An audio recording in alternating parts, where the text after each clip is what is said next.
అందరూ నమస్కారం. నేను మీ కిరణ్ రాయల్. జగన్మోహన్ రెడ్డి రప్ప డైలాగు ఎప్పుడైతే అన్నాడో ఆ పార్టీ వాళ్ళు మేము రప్ప చేస్తాం, రేపు ప్రభుత్వం వస్తే ఎవరిని పెట్టాం అంటారు. ప్రభుత్వం వస్తుందో లేదో మీకు తెలుసు, మాకు తెలుసు, ప్రజలకి తెలుసు. జనసేన పార్టీ పవన్ కళ్యాణ్ గారు ఉండగా మీరు ప్రభుత్వంలో రావడం, మీ మళ్ళీ అధికారం రావడం అనేది ఒక భ్రమ కళ. దాని గురించి పక్కన పెడదాం. మీరు మీ కార్యకర్తలు మళ్ళీ జగన్మోహన్ రెడ్డి ప్రభుత్వంలోకి వస్తాడేమో, ముఖ్యమంత్రి అవుతాడేమో భ్రమలో ఇప్పటి నుంచే కూటమి ప్రభుత్వం అధికారంలో ఉన్నప్పటి నుంచే ప్రజలపైన, రాజకీయ పార్టీల కార్యకర్తలపైన, నాయకులపైన, యువకులపైన, గిరిజనులపైన, ఎస్సీ ఎస్టీలపై దాడులు చేస్తారు. ఇది ప్రజలు చూస్తున్నారు. తిరుపతిలో ఏం జరుగుతుంది అసలు అందరూ అడుగుతారు. తిరుపతిలో ఏం జరుగుతుంది? పవిత్ర పుణ్యక్షేత్రం తిరుపతిలో చిన్న ఇష్యూ జరిగినా ఒక ఏమున్నా వెంటనే ప్రెస్ మీట్ పెట్టి మాట్లాడే కరుణాకర్ రెడ్డి గారు ఇప్పుడు ఈ విషయం మీద మాట్లాడగలుగుతారా?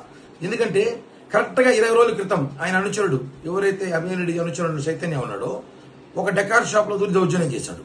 మొన్న అమెరికన్ బార్ పక్కన ఒక ఫైనాన్స్ ఆఫీసర్ దౌర్జన్యం చేశారు. నిన్న తాజాగా వాళ్ళ అనుచరులు తిరుపతిలో ఒక గిరిజన విద్యార్థి, గిరిజన ఎస్సీ కుర్రాన్ని వేసుకుని చావబాదారు. చూసాం ఆ వీడియో. ఈ రోజు ప్రభుత్వం స్పందించింది, బాగా వైరల్ అవుతోంది. అంటే ఒక విషయం, మీరు ఏమనుకుంటున్నారు అసలు? వీడియోలు తీసి మరీ పోస్ట్ చేసి బెదిరిస్తున్నారు ప్రజలు. మేము ఇలా కొడతాము, మాకు డబ్బులు ఇవ్వకపోతే ఇలా చేస్తాము, మేము ఇలా చేస్తాము, లేకపోతే దందాలు చేస్తున్నారా? ఎక్కడున్నారు మీరు? కూటమి ప్రభుత్వం ఇవన్నీ జరగవు. ఒకటే చెప్తున్నాం, తిరుపతి ప్రశాంతంగా ఉండాలి. తిరుపతి ప్రశాంతం కోరుకునే బాధ్యత మనందరికీ ఉంది. కాబట్టి భూమన కరుణాకర్ రెడ్డి గారు, ఆయన అనుచరులు, వాళ్ళ కుమారులు ఇప్పుడు దీని మీద ఏం రెస్పాండ్ కాకపోతున్నారు. వైసీపీ వాళ్ళు దాడులు చేసి మళ్ళా దీన్ని జనసేనకి యాడ్ చేస్తున్నారు, టీడీపీ కూటమి నాయకులకు యాడ్ చేస్తున్నారు. ఫన్నీగా ఉంది. ఆడ కొట్టే వ్యక్తి ఎవరు అందరూ చూస్తున్నారు, కొట్టించిన వ్యక్తి ఎవరు అందరూ చూస్తున్నారు.